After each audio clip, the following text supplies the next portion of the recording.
Hello, everyone. Welcome to Advancing Adventism. In his book, The Living Temple, John Harvey Kellogg promoted the idea that God is literally and personally everywhere present. Now, he said his views about God weren't pantheistic, but Ellen White said his views about God were pantheistic. So what we're going to do in this video is briefly look at some of their comments, some of the things they said, and get a general overview of the history of what the core problem was with what he was teaching about God. And then we're going to get into the details as to exactly why it is that viewing God as literally and personally omnipresent is actually pantheistic. Okay, so we're going to start with this statement from John Harvey Kellogg in 1897. This is just 6 years before the publication of his book, The Living Temple. And he said to his fellow SDAs, "We are perhaps too prone to think of God as in heaven or in some definite place, and only omnipresent in an accommodated or figurative sense." Now, for him to say we are perhaps too prone to think of God this way shows that he thought it wasn't a good idea to think of God that way. And it shows what he understood SDAs to commonly have thought about where God is. Okay. The tendency for SDAs was to think of God as in a definite place, particularly heaven, and that God is only omnipresent figuratively, not literally and personally. The next day in this same general conference, he said to his fellow SDAs, "This force that holds all things together, that is everywhere present, that thrills throughout the whole universe, that acts instantaneously through boundless space, can be nothing else than God himself." So we see him in 1897 starting to promote the literal and personal omnipresence of God. But then those ideas were more fully developed in his book, The Living Temple, again, just 6 years later. And on page 28, he wrote this about God. "God is the explanation of nature, not a God outside of nature, but in nature, manifesting himself through and in all the objects, movements, and varied phenomena of the universe." And then we're not skipping anything. The very next thing he says is this. Says one, "God may be present by his spirit or by his power, but certainly God himself cannot be present everywhere at once." And then his response to that in The Living Temple, he says, "We answer, how can power be separated from the source of power? Where God's spirit is at work, where God's power is manifested, God himself is actually and truly present." So again, he's promoting the idea that God is literally and personally everywhere present, not figuratively, literally, actually and truly present. Now take note of the text in that kind of yellow-orange color. When he wrote, says one, God may be present by his spirit or by his power, but certainly God himself cannot be present everywhere at once, he was expressing the view promoted by SDAs in particular, at least up to that point. He wasn't describing what mainstream Christianity would say in response to his views. He was expressing what Seventh-day Adventists would have expressed in response to his views. Most Christians readily admit that God himself is literally and personally everywhere present at once. So anyway, just to show that the text in the orange or yellow there represents the early SDA view about God's personhood, we're going to see 3 short statements by prominent early SDAs. The first one we'll look at is James White. This is found in his pamphlet, Personality of God, published in 1860. And in his pamphlet, he was promoting the materiality of God and the materiality of all things, actually. And in teaching the early SDA doctrine about God's personhood, early SDAs had to meet objections. And one of the primary objections to the SDA doctrine of God's personhood that they had to meet by other Christians was that can't be true because God is everywhere. And they would raise Psalm 139 as proof that God is everywhere.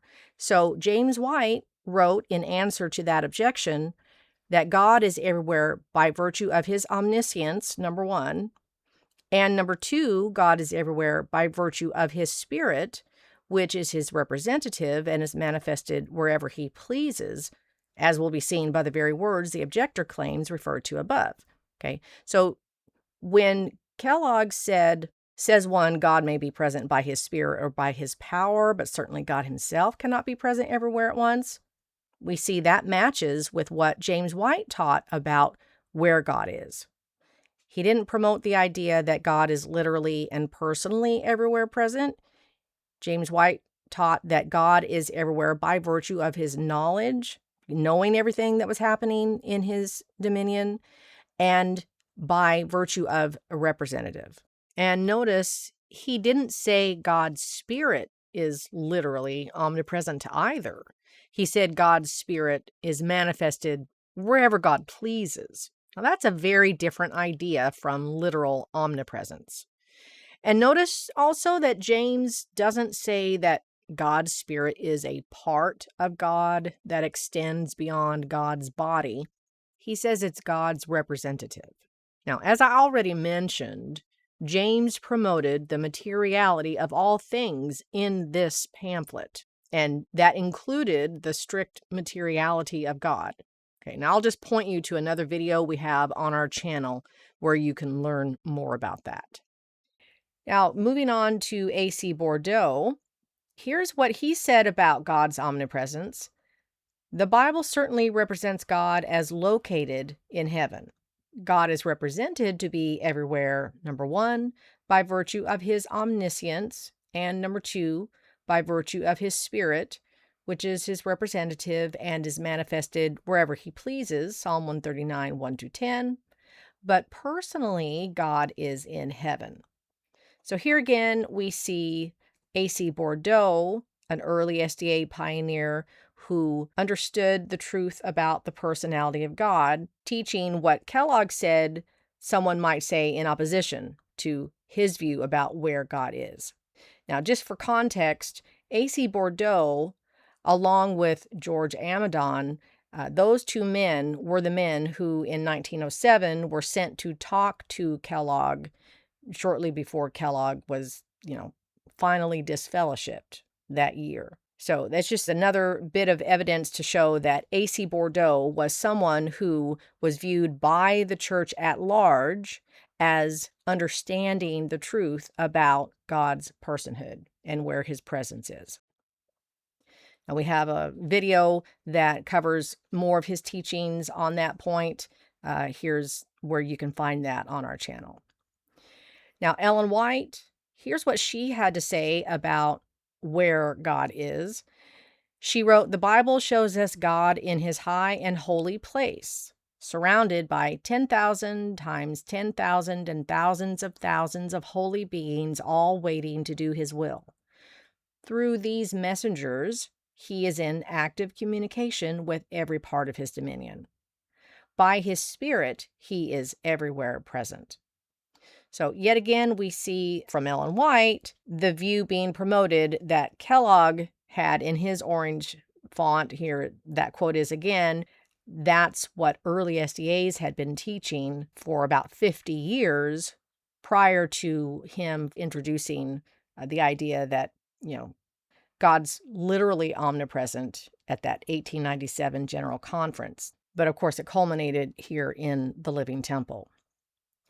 Now, Ellen White, in this letter 232, 1903, she identified the problem with Living Temple as being in regard to the personality of God and where his presence is.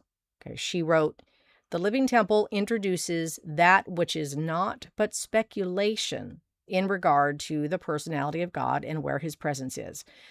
Now, not is just an older way of saying nothing. It introduces nothing but speculation in regard to God's personhood and where he's present. Now, it's important to realize that his sentiments in Living Temple weren't speculation because you can't know anything about God's personhood and where he's at. in the very next paragraph of the same letter, she said that the sentiments contained in the Living Temple in regard to the personality of God are opposed to the truth that God has given us. That's why it was speculation. There was already truth established by God regarding his personhood and where he is. And Kellogg was introducing speculation that opposed that teaching. Okay, so in paragraph 39, we can see that Ellen White is specifying that the problem with Kellogg's book had to do with that, had to do with what he was teaching about God's personhood and where his presence is. These sentiments are what she characterized as pantheistic.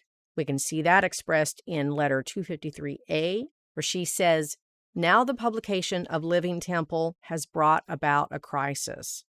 Pantheistic ideas regarding God in nature are framed by Lucifer, the fallen angel." Of course, as I mentioned already, Kellogg denied that he was teaching pantheistic ideas. This is taken from the interview that he had with A.C. Bourdeau and George Amidon in 1907. And he told them, "I am not a pantheist and I don't believe in pantheism." And even today, you'll have some SDAs agree with Kellogg and say, yeah, he wasn't teaching pantheism. Ellen White was just wrong. But that's just because of having too narrow of an understanding of what pantheism actually is. There's more than one type of pantheism. And while Kellogg's view of God and where his presence is might not be the most well-known type of pantheism, it is still a form of pantheism. Now, Ellen White understood that there's multiple types of pantheistic ideas out there.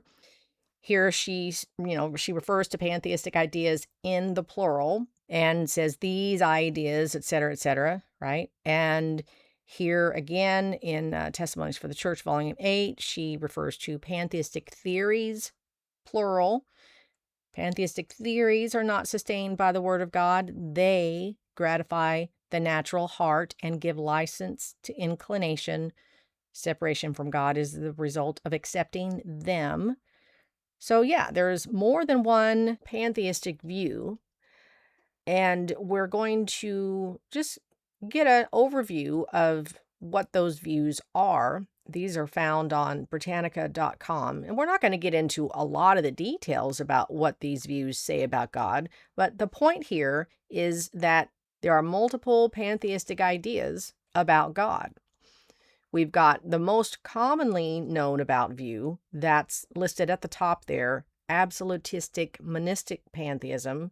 That's the one that basically says God is nature. So God is identical with the universe. That's the same as saying God is nature. And in this view, God isn't considered a personal God, but in other pantheistic views, the claim is that God is a person, but the people that hold these types of views about God being a personal God and yet literally dispersed through everything, they just have a different definition of what it means to be a person than what early SDAs understood the definition for personhood to be. Okay, now we have several videos explaining what early SDAs meant by the word person and its variants. In particular, when they said God is a person, what did they mean by saying God is a person or God is a personal being, that sort of thing. So I'll just direct you to that playlist. But notice these other pantheistic ideas. You have hylozoistic pantheism, which basically says that God is the animating force for every living thing. So God pervades everything that's living, and God is what makes that living thing alive. That's the idea here for hylozoistic pantheism. Kellogg had a little bit of this in his theories about God. Then there's also immanentistic pantheism, which basically just says God is immanent. And an immanentistic view of God says God isn't identical to the universe, but God pervades the universe. In other words, God is literally pervading everything in nature. Okay, so that's immanentistic pantheism. Then there's Neoplatonic pantheism, which is kind of similar to the immanentistic view of God, saying that God pervades the universe, but it goes even further and says God also transcends the universe. So that would be the idea of being beyond the bounds of the universe or beyond the bounds of time and space. That's just a brief summary of what Neoplatonic pantheism says. And then the last one I have here is called acosmic. So that says that the universe itself is just an illusion. Everything is God in reality. The totality of reality is God. So there's many different types of pantheistic ideas, and they all portray God as being literally everywhere, as pervading everything. They just have different ways of arriving at that conclusion. Some say he's a personal God, some say he isn't, whatever, but they all arrive at the same point, that being that God is pervading everything. And the point here is there's more than one pantheistic idea. So for Kellogg to be denying that he's a pantheist just because, he may hold a particular view about pantheism shows that he just had too narrow of a view of what pantheism actually is.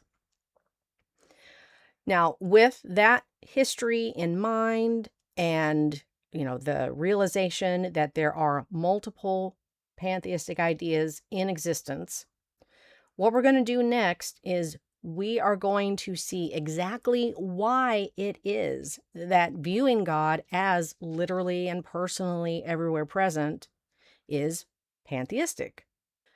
All right, now, if you were to say God is literally omnipresent, but you want to avoid pantheism, you'd end up needing to say something like God is in the space between all things, but isn't in the things themselves. Because if you do say God is in the things themselves, then you couldn't actually point to anything as not being part of God.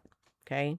Now, just think about it. If the idea is that God is literally everywhere, then for God to be in something isn't like a seed being in a grape, that sort of thing, okay?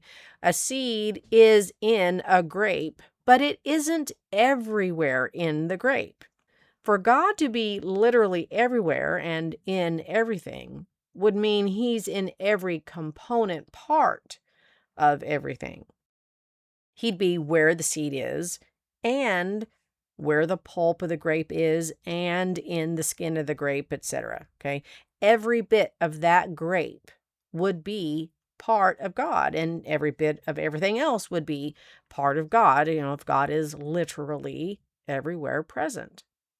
Now, we're going to see how these principles apply at various scales, starting very large and then moving to smaller and smaller scales, okay?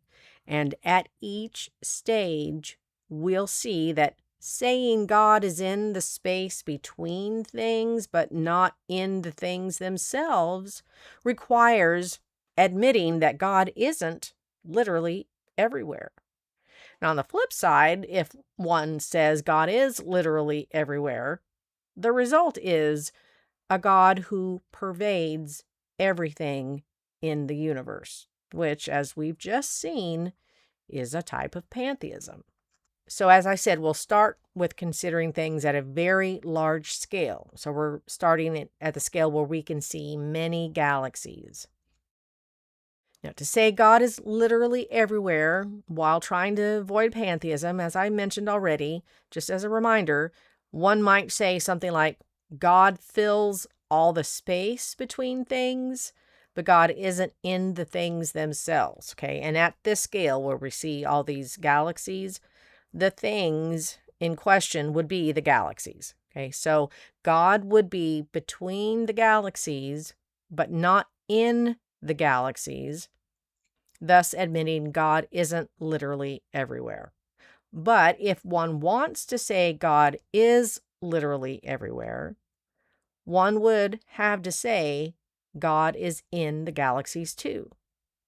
And if the galaxies are entirely pervaded by God, they couldn't be isolated as not being part of God. Okay, now I know that's at a very big scale. Let's zoom in to a smaller scale. Let's zoom into our world. Okay. To avoid pantheism, one might say God is around the world, but not in the world itself. Okay, but again, this would be admitting God isn't literally everywhere. Now, on the other hand, if one wants to say God is literally everywhere, you'd have to say God is in the world too, and the world would be entirely pervaded by God. The world couldn't be excluded from being part of God if God is literally everywhere. Okay, now we're going to narrow in a little bit further. Let's consider this neighborhood with multiple houses.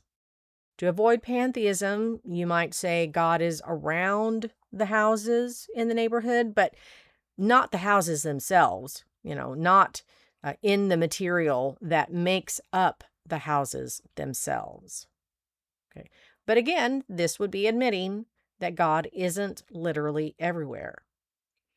On the other hand, if one wants to say God is literally everywhere, one has to say God is in the houses as well. God is in everything that makes up that house. All of these houses would be entirely pervaded by God. The houses couldn't be excluded from being part of God. Okay, now we're going to narrow in a little further, and we're going to consider the rooms within the house. Someone might say God is in all the rooms of the house, but, if they want to avoid pantheism, they would say, well, but not in the furniture. But again, this would be admitting God isn't literally everywhere. Okay, if one really wants to say God is literally everywhere, you'd have to say God is literally in the furniture, and everything in these rooms would be entirely pervaded by God. Nothing could be excluded from being part of God. Okay, now let's zoom in a little bit further and consider just a single object. Okay, we're going to look at this sponge. And as with all the other cases, to avoid pantheism, one would have to say something like, God is in the open space around the sponge, but he's not in the sponge itself. Right? But this is where things get a little bit tricky, because as you can see, it's harder to distinguish between the space around the sponge and the sponge itself. Having pockets is a key part of what makes a sponge a sponge. Now, there are bigger pockets and smaller pockets. And if we zoom in yet a little bit closer, you can see there are teeny tiny little pockets of space all throughout that sponge. Now, what about those pockets? What about that open space there? If God is in the open space outside of the sponge, does that include the space in the pockets that are like right on the surface of the sponge? And those pockets on the surface of the sponge, those are connected to the other pockets deeper in the sponge. So is he in those pockets too? Now, there's really only two options for what one could say here. Either God is in the pockets of the sponge, or he's not in the pockets of the sponge. To say God isn't in the pockets of the sponge, one would not only be admitting that God isn't literally everywhere, they would also be drawing an arbitrary line for where God is and where he isn't. Okay? Now just think about it a little bit longer. There's no fundamental difference between the open space around the sponge and the open space in the pockets throughout the sponge. They're even connected. So to say God's only on the outside of the sponge in that open space, but he's not in the open space in the pockets of the sponge, would be an arbitrary distinction between open space in one location and open space in another location. Okay. Well, on the other hand, if you were to say God is both in the space around the sponge and in the open space throughout the sponge, what about the open space that you can't easily see with the naked eye? Okay, let's zoom in on those sponge fibers and you'll see what I mean. When you magnify those fibers, you can see that there's a whole lot of open space between the fibers themselves that make up the sponge material. Okay. And if you were to go even smaller and magnify one particular fiber, you'll find even more open space. Each fiber that makes up that sponge consists of molecules, and the molecules aren't squished together in a solid mass. They're arranged into various shapes with space between the molecules and even between different parts of the same molecule. And of course, molecules are made up of atoms, and atoms aren't solid, dense objects. They're composed of a nucleus, which is, protons and usually also neutrons, and they have electrons moving around the nucleus. Now, protons and neutrons and electrons are extremely small compared to the size of atoms. The majority of what makes up an atom is actually the space between these subatomic particles. And here's another visual. This actually is a bit more realistic as to what an atom actually looks like. It's like this cloud. It's really fuzzy. It's not even a solid thing. And then way down in there is somewhere is the nucleus. But we can go even smaller than that. And I know it gets hard to conceive of at this tiny stage, but let's go even smaller.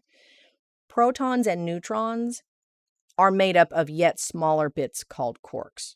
Now remember, protons and neutrons, that's in the nucleus of an atom, okay? And protons and neutrons are made up of quarks and mostly open space.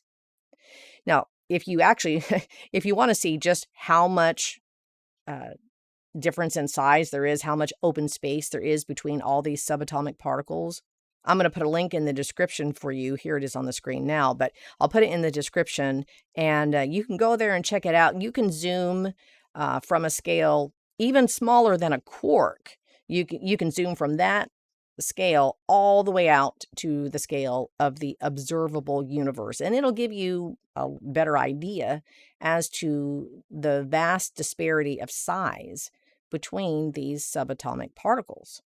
Okay, and when you see the size difference between a proton and a quark, for example, and you know that protons are made of just 3 quarks, well, it becomes pretty obvious that the proton is almost entirely empty space. Now, what all this means for the idea of God's literal omnipresence is that even if you say God is in the space between everything but not in the things themselves, you end up with everything, even solid objects, being made up almost entirely of God. The only way to avoid this, while still trying to maintain that God is literally omnipresent, would be to draw an arbitrary cutoff line between the spaces which God fills and the spaces which he doesn't fill. And the only reason why someone might draw the line at objects in their home, like God is between the objects of your home but not in the objects of your home itself, the only reason to draw that line would be because of a bias to think of things on a human scale. But again, this is just arbitrary. If God is in the space between things, but not in the things themselves, this can mean, any number of things. It can mean God is only in outer space, but not in any planet. After all, at one scale, planets are the things. Or it could mean God is in the space between galaxies, but not within the galaxies, because at a large enough scale, galaxies are the things. And again, at a small enough scale, it could mean God is in the space between subatomic particles like quarks, but not in the quarks themselves. If God is supposed to be in the empty space between everything, there's no principled reason to draw the line and say God isn't in the space between quarks inside of rocks, trees, the sun, and everything else. But you know what? It actually gets even more problematic. Science has shown that so-called empty space isn't actually empty. Even in a vacuum where every particle has been removed, it turns out there's a sea of active material. This is a visualization of so-called empty space based on actual data gathered through experiments.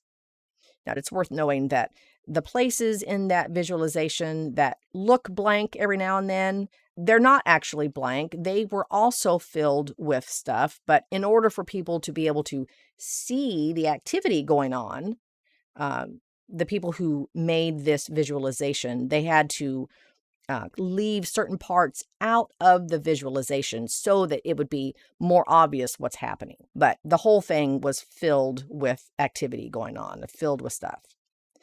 Now, it turns out that particles are just places where there's a concentration of energy density in this sea of matter. But it's all just continuous matter with no truly empty space. This is what's between quarks and electrons. It's not actually space that is literally empty.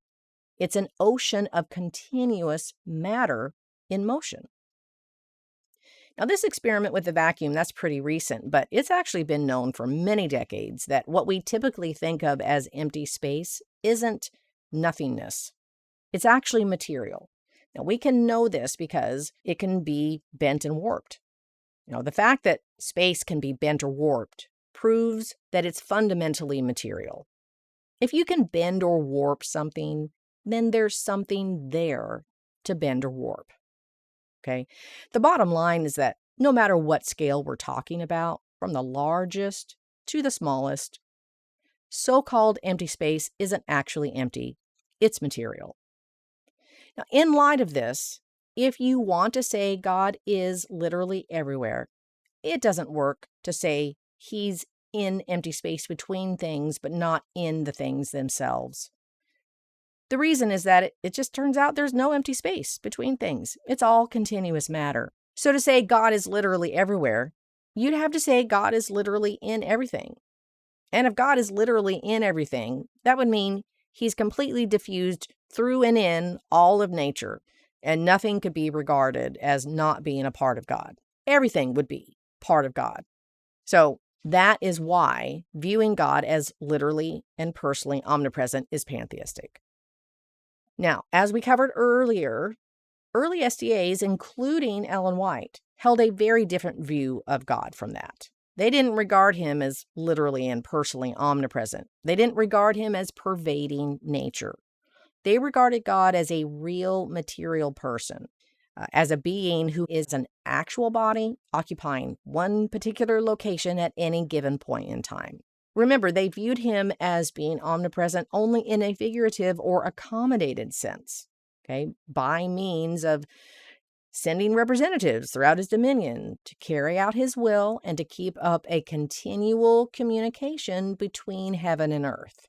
The fact that God isn't literally and personally everywhere is actually why there's a need for the ministration of angels. And it's why Ellen White wrote that extreme views of God in nature undermine the foundation truths of the personality of God and the ministration of angels. And she wrote this specifically in the context of what Kellogg was teaching in his book, The Living Temple. Now, if you want to learn more about the early SDA teachings regarding the personality of God and their scriptural basis for saying God is a real material being, please check out our playlist that you see here. And we have other very important videos that connect to this topic. So we encourage you to check those out. And as always, if you found value in what you learned from this video, please share it with someone that you love. Until next time, many blessings.